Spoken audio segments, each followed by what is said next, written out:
This method can lead to the development of new materials for automotive catalysis applications without reliance on precious metals. The main advantage of this technique is that a variety of high-performing catalytic aerogels can be prepared and tested relatively quickly. We first had the idea for this application of the RSCE method and development of a catalytic test bed when working with a former student to develop an undergraduate thesis project.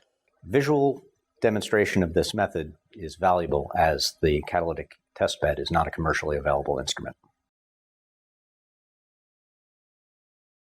Using a calibrated digital balance, weigh out 5.92 grams of aluminum chloride hexahydrate and add to a 250 milliliter beaker.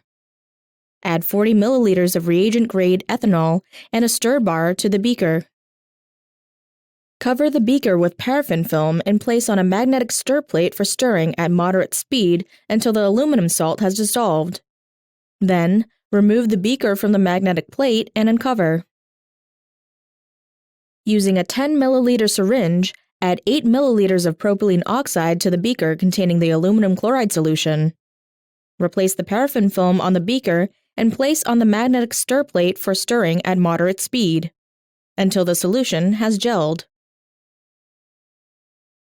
Following this, remove the beaker from the magnetic stir plate and allow the gel to age at room temperature for 24 hours.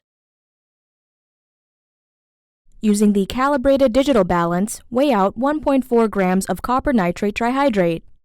Add this salt to 40 milliliters of absolute ethanol in a beaker.